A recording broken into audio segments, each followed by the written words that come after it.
noite, gente. Sejam muito bem-vindos à Casa Barcelona, a esse novo projeto que a gente startou na semana passada, na primeira semana de julho, com chefes, culinaristas, profissionais da gastronomia, que estão aí na cidade de Volta Redonda e na região, se reinventando e contando muitas histórias. E hoje, a grande entrevistada, nosso bate-papo, na real, é com a Paula de Mello, essa chefe que vem crescendo, que vem se destacando, né? Então, ela já chegou aqui na Casa Barcelona. Paula, bem-vinda, eu vou te adicionar, viu? E a Paula, essa semana, ela deixou umas caixinhas de perguntas no Instagram dela e vieram várias perguntas, né? Então, algumas a gente selecionou aqui, ela mesma selecionou, pra gente trocar essa ideia, pra ter esse bate-papo aí. Tá bom? Boa noite, Vitor. Tudo bom? Deixa eu adicionar a Paula, que eu tô doida pra conhecer a Paula. Salsicha, né? Tem uma história dessa, né? Cabelo de salsicha. Como é que é, chefe salsicha? Te adicionei. Entrou? Ué. Paula?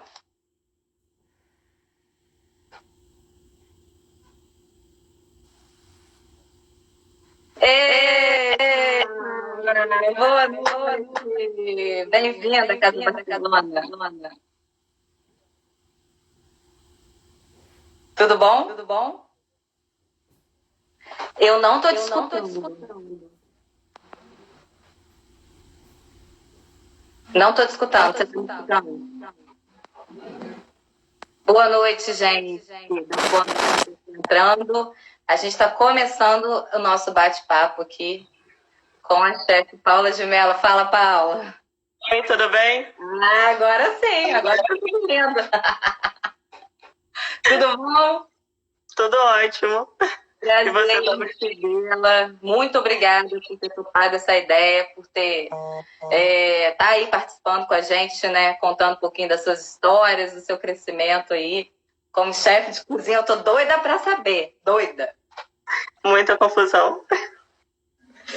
Muita confusão. Paula, você é de Volta Redonda, né? Sim, sou de Volta Redonda. Na verdade, eu moro em Barra Mansa. Mas eu moro na divisa, assim, é bem pertinho. É do lado, né? Barra Mansa, Volta Redonda, meio que se mistura. Sim. E hoje em dia você está numa cervejaria, no Operário. Isso. Isso. Eu trabalho lá como chefe de cozinha. Ai, que delícia, gente. É bom, né? Muito bom, mas tem bom. Tem que experimentar tudo, meu Deus. Mas... Nossa, gente, eu outro dia entrei no cardápio do iFood de vocês. Uhum. Cara, olha, vou te falar uma coisa. Aliás, esse projeto Interfogão aqui, minha filha, daqui a pouquinho vai ter um Interbalança, porque eu saio com uma fome, cara. O Vitor outro dia falou de defumação, falou das pizzas. A Fernanda falou de um monte de coisa maravilhosa e agora vem você, que eu quero saber. Sim, eu vi. Nossa, a pizza do Vitor é maravilhosa, maravilhosa. É demais. A da Fernanda eu nunca consegui pedir porque, como eu moro em Barra Mansa, tem muito lugar que não entrega, né? Mas eu vou, um dia eu ainda vou pedir, um dia que eu estiver na casa do meu namorado. Então. Vamos sim.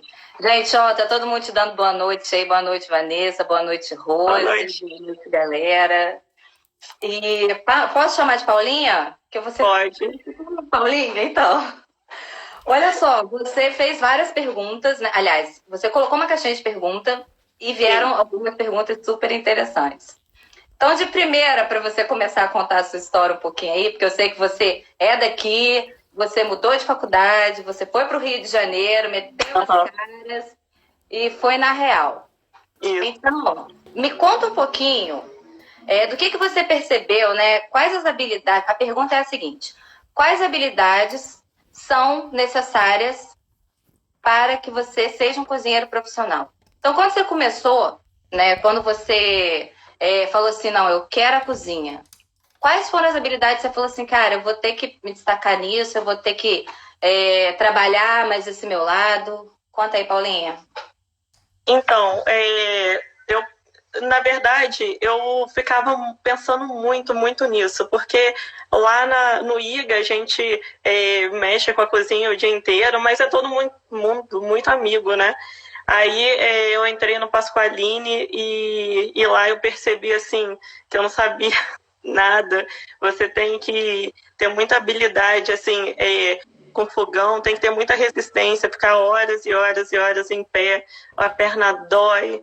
Nossa, é horrível. Queimadura, você tem que queimar e se manter firme, não pode, assim, deixar nada te abater, porque se você deixar abater, você chora, pega suas coisas e vai embora. Tem que ter firmeza, tem que ter casca grossa, como uma chefe minha falava. Então, não, e outra coisa, você trabalhar numa cozinha, né, que você tem que ter uma atenção redobrada, porque você está lidando com fogo, você está com gelo, né, você tem água, porque o chão também, dependendo, não é toda cozinha que é certinha, né? Você já deve ter visto várias cozinhas, né, e vários fogões. Então, eu acho que tem uma habilidade também, Paula, que é de você trabalhar em equipe. Porque a cozinha, você tem uma equipe, e eu comentei, acho que foi com o Fernando, com o Vitor, a cozinha tem muita hierarquia, né? Isso, a hierarquia é uma coisa muito importante. Tem lugares que essa hierarquia não é tão levada a sério. Eu já trabalhei em lugares que a hierarquia era tudo muito no coleguismo, mas a gente via que no final não funcionava, porque a pessoa que tinha que mandar, na hora que mandava, ninguém obedecia, aí virava um furdunço. Mas, assim, a cozinha mesmo profissional, quando você pisa num lugar assim, mais profissional, com uma comida mais gourmetizada, vamos dizer assim, ela tem uma hierarquia muito grande. Pode ser 10 auxiliares de cozinha, mas se o auxiliar de cozinha entrar 2 dias depois de você tem que respeitar ele, e se ele falar alguma coisa, você tem que acatar aquilo ali. Você não pode simplesmente dar as costas porque ele é auxiliar como você, ou cozinheiro como você.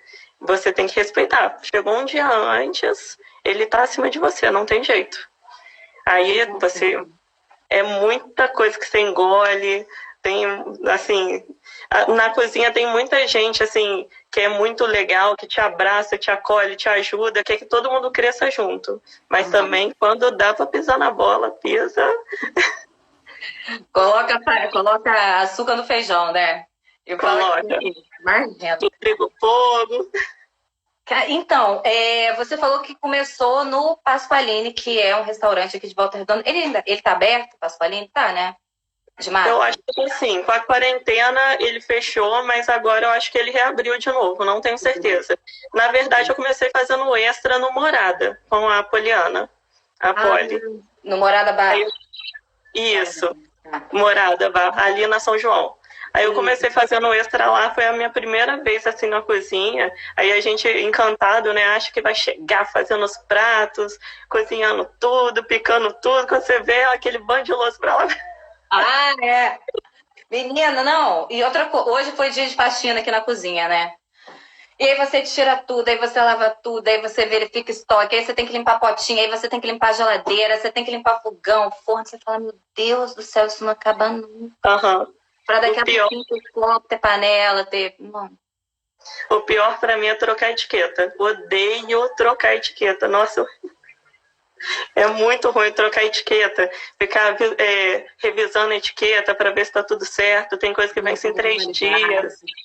É muito assim, é trabalhoso. Mas isso é super importante para manter a qualidade e o fluxo do seu estoque, né? Sim, com certeza. Todo dia experimentar para ver se está tudo certo, porque não adianta também estar dentro da validade você não olhar e mandar. Aí depois, se acontece alguma merda, alguma coisa, você tem que experimentar sempre antes do serviço, tudo que tem dentro da geladeira, para ver se está tudo certinho, mesmo com a data de validade ainda dentro do prazo. Claro. Não, botou na panela, antes de servir, você tem que provar, né? Com certeza. Uma vez, isso há muitos anos atrás, falou, Marcela, tudo que você fizer, você tem que experimentar. Por mais que você não goste, sabe? Eu tenho vários... Eu trabalho com alguns alimentos que eu tenho intolerância, né? Que eu tenho alergia. Cara, aí eu já experimento, já com antialérgico do lado, porque como é que você vai servir o outro se não passar pelo seu crivo, né? Se não passar pelo seu paladar, pela sua técnica, essa coisa toda. Sim, com certeza. Paulinha, tem mais uma pergunta aqui que eu vou puxar o gancho, uma história que eu tô louca para saber. Bom, quais os passos iniciais que você deu, né, nessa sua descoberta da cozinha? Porque eu acho que você fazia outra faculdade, não fazia? Sim, Você não lembra da gastronomia? Como é não. que foi, como é que foi isso aí? Qual foi o passo que você deu para você falar assim, não, cara, eu quero a cozinha na minha vida, eu quero ser uma profissional, um chefe, uma culinarista, enfim. Como é que foi? Então, eu sempre quis fazer gastronomia. Só que eu não sei se as pessoas já repararam, a nota de corte de uma federal é absurda. É quase chegando na medicina.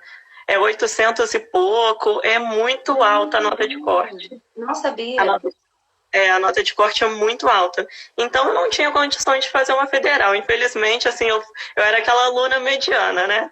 Que tenho nota para passar, mas nunca repeti, mas também não era aluna exemplar. A Débora está aí para falar disso.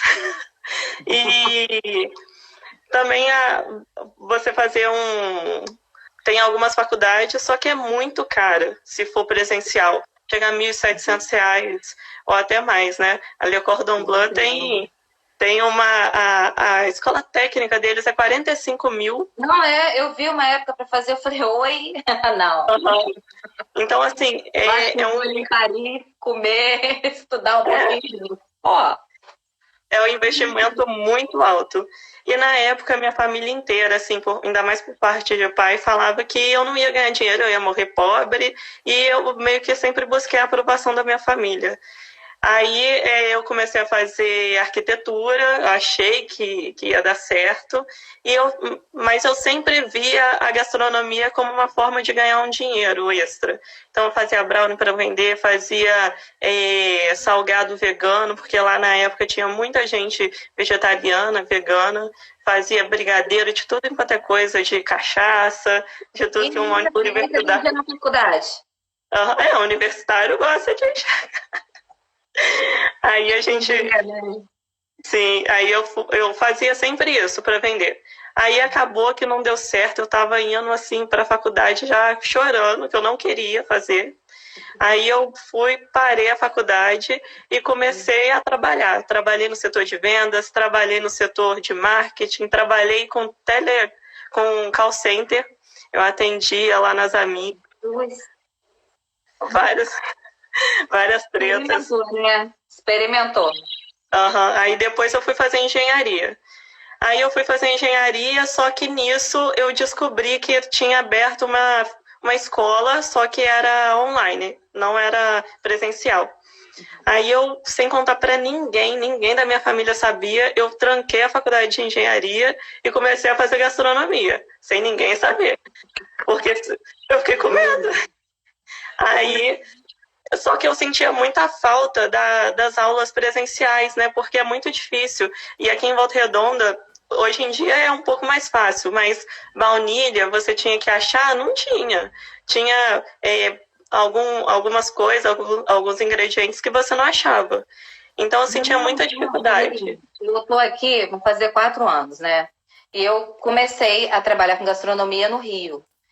Eu já tinha alguns clientes e eu mantive os 2 anos e meio, eu ainda ficava vida de Rio e Volta Redonda. Só que tinha alguns pratos que, cara, eu não conseguia achar em Volta Redonda. Hoje em dia já tem, né? Com essas lojas aí que apareceram, mas, cara, é muito difícil. Não tem muita coisa, né? Não. E a gente precisa daquele material, tipo, você tá falando da baunilha. A baunilha na parte de doce é essencial. Sim. E né? É baunilha. E para fazer a substituição, você tinha que mandar e-mail para o professor e o professor autorizar, mesmo sendo uma essência ou algo assim. Aí veio o IGA. Aí eu falei assim, não, agora eu vou entrar, não é uma faculdade, né? Mas é um curso, mas assim, é muito melhor, muito melhor. Lá eu aprendi muita coisa, levei muito esporro da Ana. Nossa Senhora, ela já me fez chorar, já me pegou pra Cristo, já. Nossa, ela me fez chorar. Te preparou. Eu lembro de uma vez que eu tava lá na aula, aí ia ficar algum pudim pronto, não lembro. Aí ela falou assim, Paula, avisa para todo mundo que tá pronto. Aí a minha voz, assim, não saía. Paula, é só falar, gente, o pudim tá pronto. Eu não conseguia, de jeito nenhum. Não, eu chorei. Você sabe quando a lágrima desce assim? Porque eu não conseguia fazer aquilo de jeito nenhum.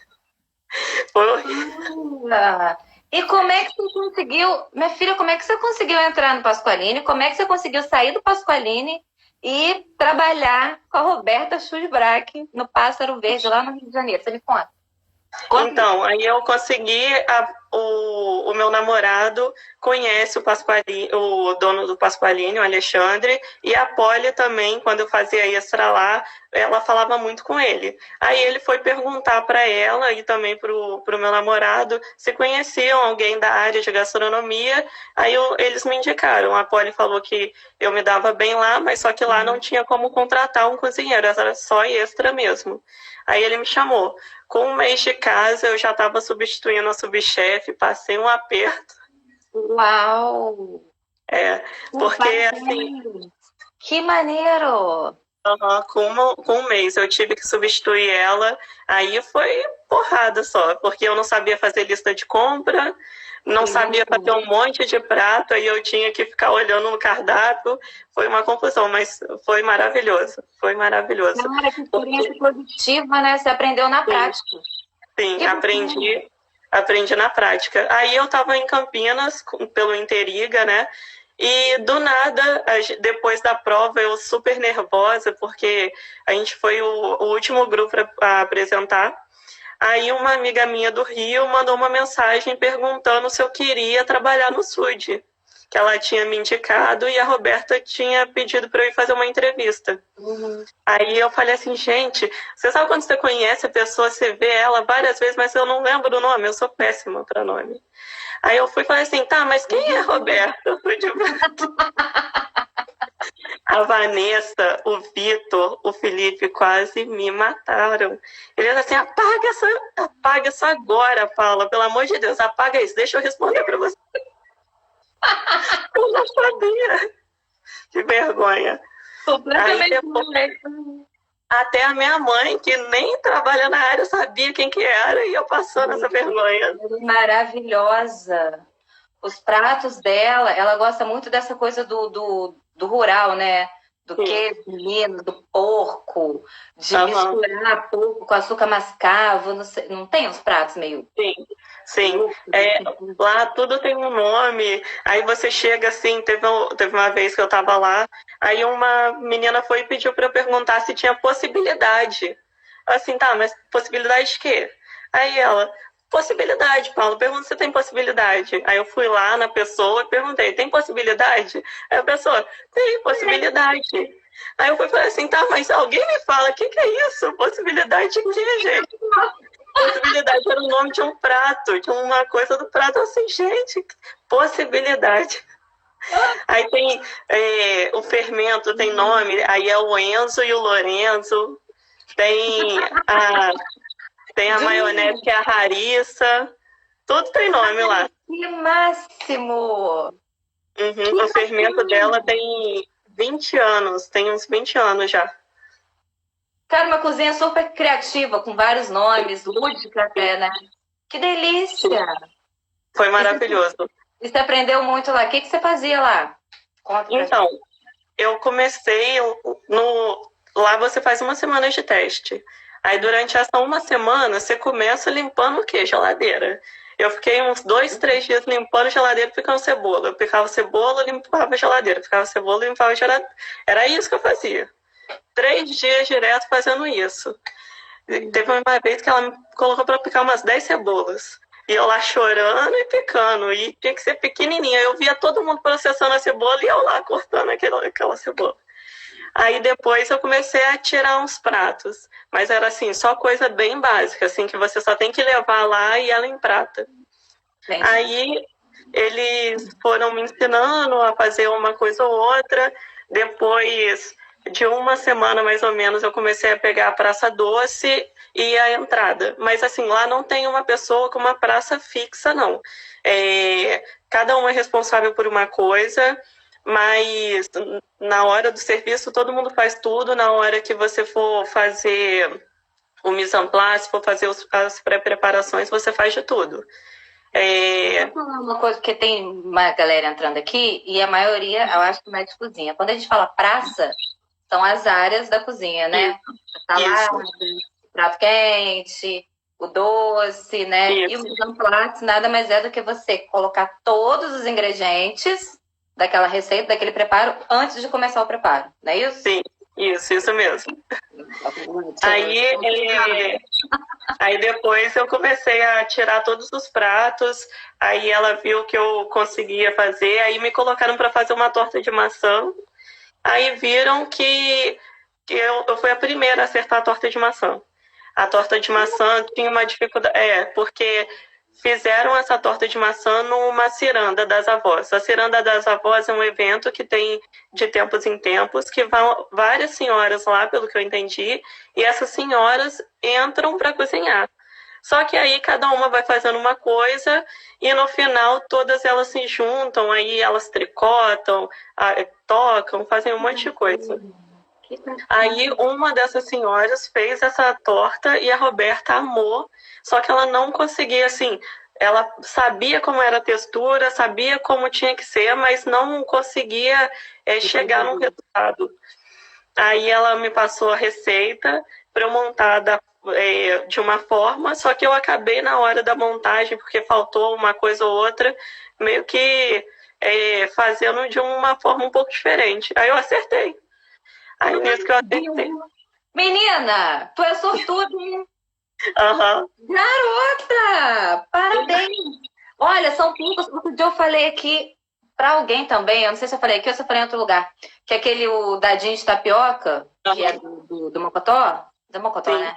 Ele não fez uma receita dadinho de tapioca. Ele estava querendo fazer um prato, só que aí desandou lá o ponto da goma, da tapioca, não sei o quê, e já estava prestes a servir, né? E aí ficou o dadinho de tapioca, porque ele errou, ele não acertou. E aí, olha aí o sucesso. Menina, tu criou a torta de maçã da Chudibra, não acredito.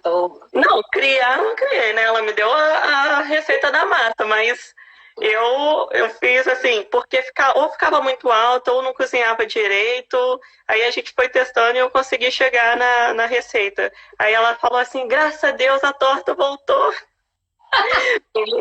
Foi muito bom. Aí ela começou a deixar eu fazer as outras coisas. Aí eu comecei a produzir tudo que era da praça doce. Então eu comecei a produzir o bolo molhado, a fazer a panqueca, clafouti, todos esses pratos. Aí eu comecei a ficar responsável pela praça de doce. Então tudo que era da praça de doce, eu era responsável. Desde trocar etiqueta, conferir quantos bolos tinham para o dia, tudo. Para ensinar alguém que entrava, eu que ensinava a fazer as receitas, eu ficava responsável por essa. Em quanto tempo você conseguiu conquistar essa confiança e mostrar o seu trabalho, né? 2 meses. Foi um processo bem rápido, porque assim, lá a equipe tinham 7 pessoas na equipe. E dentro dessas 7 pessoas, a mais velha, tirando a Ana, que era cozinheira de lá há 7 anos, era a Bel que me chamou, que ela tinha 1 mês de casa. Então todo mundo era muito novo ali. E infelizmente a cozinha, assim, você trabalha horas e horas e horas, e algumas pessoas foram saindo, aí a Bel ficou doente, teve que se ausentar também. Aí, assim, a gente tinha que pegar no pesado. Ou a gente pegava e tentava fazer de alguma forma, ou não andava. E lá a gente... Temos oportunidades, né? Que essas pessoas foram saindo, outras foram faltando, e foi abrindo espaço para você se destacar. Para você... Sim. Alguém perguntou aí do sorvete de jaca. Sim, o sorvete de jaca. Então, porque eu ganhei o curso, né, da FOE, e dentro desse curso, eles falavam, que sorvete você quer fazer? Aí a Chudibra, ela tem uma coisa assim com jaca. Ela ama jaca eu não sei porquê. Todo lugar ela passava, aí ela trazia uma bolsa de jaca. Às vezes já tinha 10 quilos de jaca lá, e ela levava jaca. Aí ela sempre fazia geleia, né, para ficar guardado. Só que depois a gente criou ela pediu para fazer uma torta para ela de jaca. Aham. Aí eu fui, fiz a geleia para ela, o doce de jaca, usei uma massa de uma torta que a gente já fazia e fiz uma torta. Tanto é que eu fiz um dia antes de sair. Foi um dia antes do meu último dia. Aí ela foi e falou assim, poxa, a Paula podia sair amanhã, porque quem agora vai fazer essa torta de jaca para mim? Ai, que delícia, gente! Sim, aí eu falei que ia fazer um sorvete de jaca para levar para ela. Só que por causa da quarentena eu não consegui ainda. Ah, mas daqui a pouquinho você leva, já tá abrindo aí, né? Se Deus quiser. Vai. Aí eu vou fazer um sorvete de jaca com crumble, né? Pra lembrar a torta de jaca que eu fiz pra ela. Vou levar, quem sabe. Eu acho que não tem reconhecimento melhor, né? Quando a gente admira uma pessoa, quando tem um profissional referência no mercado, né? E essa pessoa elogia, reconhece, dá oportunidade pra gente. Parabéns. Sim. Bom, é que você precisa aproveitar, né? Aham. Sim, eu agarrava tudo. Teve uma vez que ela falou para eu fazer uma massa, aí, nossa senhora, era muito difícil. Eu não sei nem pronunciar direito. Eu acho que é agnolote que fala. É Agnotti. Agnolote que escreve. Ah, eu acho que eu já vi isso aí. Sim, então, a massa fresca e era recheada com ricota e beterraba. Eu postei, eu acho, no meu Instagram esses dias atrás. Eu já vi isso. Ela faz jantar, faz evento para as pessoas? Faz. Um prato Sim. que ela leva é esse aí mesmo. É bom. Sim. Aí é muito gostoso. Aí é muito difícil, porque você tem que fazer tudo assim, certinho, do mesmo tamanhozinho, não tem régua, não tem nada. Você vai no olho, você coloca o recheio, aí você tem que colocar o mesmo tanto de recheio para todos. E é uma coisa assim que não tem como ser pesado, porque é no saco de confeitar. Então, dependendo se tá muito cheio ou se tá muito gelado, aí é difícil, sabe, de você fazer iguais todos. Mas eu consegui. Aí também depois só eu que fazia essa massa, não tinha outra pessoa para fazer. Caramba! E vem cá, Bom, eu acho que. Qual foi o seu maior desafio, né? Porque, pelo que você está contando, né, dessa sua trajetória, você começou tentando falar para sua turma, gente, o pudim tá pronto e você não conseguia falar, né? Que você chorou e você passou por toda essa. Cara, você é sortuda, tu é cara de pau, tu aguenta o tranco, é corajosa, mas vem cá, nesse tudo aí que você passou, né? Desde o início até agora, onde você tá. Você tem algum desafio, assim, que você fala, puta, esse desafio eu superei, assim? É uma pergunta, qual o seu maior desafio que você já enfrentou, assim? Então, o maior desafio que eu enfrentei na cozinha foi ter que morder minha língua e não responder. Porque, assim, é muito difícil. Às vezes você vê que tá certa, sabe? E é difícil. Porque na cozinha você não pode responder um cozinheiro acima de você não pode responder por causa dessa hierarquia. E porque quando eles te dão um prato para fazer, só depende de você aquilo ali. Se sair, você vai fazer o seu melhor para sair o certo, para sair o melhor possível, dentro da perfeição. Só que aí vem essa outra parte, né? Que você tem que segurar sua língua, porque às vezes, infelizmente, as pessoas chegam e fere seu ego de alguma forma, falando que você não é capaz, falando que você não consegue, te culpando de coisas que você não fez. E eu sempre fui daquela pessoa que rebate, eu sempre fui daquela pessoa que, se eu não gostar, eu vou e falo. Eu sou muito sincera, eu não gosto de mentir, eu não gosto de, sabe? Então, assim, o que eu mais tive que superar foi isso. O meu maior desafio foi esse, porque eu não podia. Eu queria estar ali. Eu queria estar ali e eu ia fazer de qualquer coisa para estar ali. Então, assim, às vezes alguma pessoa ia falava alguma coisa comigo, eu respirava fundo, sorria e tchau. Engolia papo, né? Mandava tomando mentalmente aquele sorriso lindo. E ficar sem a minha família foi muito difícil também lá no Rio. Eu fui Eu fui para lá achando que ia ficar na casa dessa minha amiga. Só que, infelizmente, me colocaram num horário diferente do dela. E não tinha como eu ir para casa dela sozinha, porque eu tinha que pegar 3 conduções. Eram 2 horas de viagem, que eu trabalhava lá no Jardim Botânico e ela morava morava muito distante, Duque de Caxias. Gente, não é Rio de Janeiro, Duque de Caxias. E é um trajeto. Sim, sim. Então eu não. Às vezes você faz Volta Redonda, Rio de Janeiro, muito mais rápido do que você faz Duque de Caxias, centro da cidade. Não tô nem falando Zona Sul. Agora, Jardim Botânico, então? Quando é que... Ai. Então eu não conseguia ir para lá, eu nem sabia. Aí eu perguntei para uma amiga minha onde que eu podia ficar, que fosse barato, porque eu não tinha dinheiro, para esperar essa minha amiga sair para eu conseguir ir para casa dela. Aí foi aí que ela foi e me ofereceu para ficar na casa dela. Aí na casa dela a casa dela era no Vidigal. Só que eu nunca tinha na minha vida subido uma favela. Eu nunca na minha vida eu fiquei com medo. Aí ela, porque assim, em Volta Redonda a gente é totalmente diferente. Os outros falam assim que tal lugar é perigoso, mas esse tal lugar perigoso não tem nem comparação. Aí eu fui, ela foi e falou assim, Paulo, eu tô em Volta Redonda, mas você vai pra lá, eu vou te dar o telefone de um Uber que sobe o morro e sabe onde eu moro. Ele vai te deixar na porta da minha casa. Eu fui pra casa dela, mas eu não sabia nem se eu colocava o nariz pra janela.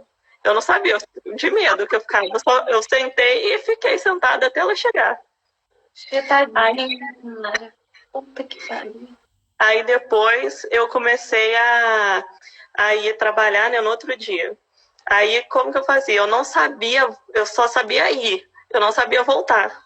Nunca tinha voltado. Aí eu pegava uma van, aí descia no Jardim Botânico, andava o Jardim Botânico todinho para chegar lá no restaurante. Só que na volta eu só sabia voltar a pé, porque como a Niemeyer tá fechada, tava, né, reabriu. Como a Niemeyer estava fechada, o ônibus que passava no Jardim Botânico não ia para lá. E eu não sabia onde que eu fazia baldeação. Aí eu ia a pé todo dia. Aí eu voltava a pé todos os dias. Gastava 1h40 a pé. Pelo menos você ia pela orla? Porque o caminho é lindo, né? Tem uma parte ali que eu ia pela orla, mas eu também pegava 10 minutos de orla no máximo, porque eu não sabia como chegava pela. Eu sou muito ruim. Eu sou muito ruim para me localizar. Você virou no Rio de Janeiro de primeira numa cozinha de uma chefe de. Nossa, mas para me localizar. Parabéns. Não, parabéns, parabéns. E vem cá, eu vou te fazer mais uma pergunta que te fizeram, que é o que ninguém conta sobre a cozinha profissional, mas eu acho que você já falou aí várias, né? Ninguém te conta que você vai trabalhar 18 horas por dia. Nem que você vai ficar limpando geladeira, cortando 10 mil cebolas e depois fazendo. Sim. E muitas horas em pé, muitas horas em pé. Restaurante final de ano é uma coisa assim absurda, época de férias é uma coisa absurda. Você às vezes fala assim, não, o restaurante fecha às 10, mas eu não vejo a cozinha lá limpando fogão, limpando coifa, limpando parede, tinha que limpar tudo. É assim, é muito cansativo. Lá em dezembro, eles faziam, né, ceia para vender. No dia 24 e no dia 31, eles não abriam. Aí você ficava a semana inteira, além de fazendo as preparações do restaurante, fazendo as preparações da ceia.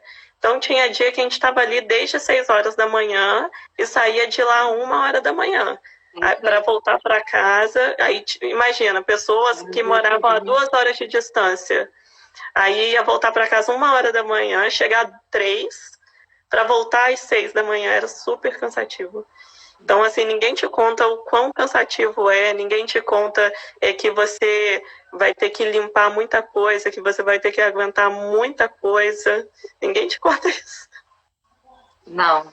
É o que a Globo não mostra, né? A Fê tá comentando aqui que todo mundo acha que é glamour, né? As pessoas falam, ai, Masterchef, ai, não sei o que do sabor, ai, bebê, bababó. Fala, eu Cara, você Era não eu sabe o queria. que espera, meu irmão.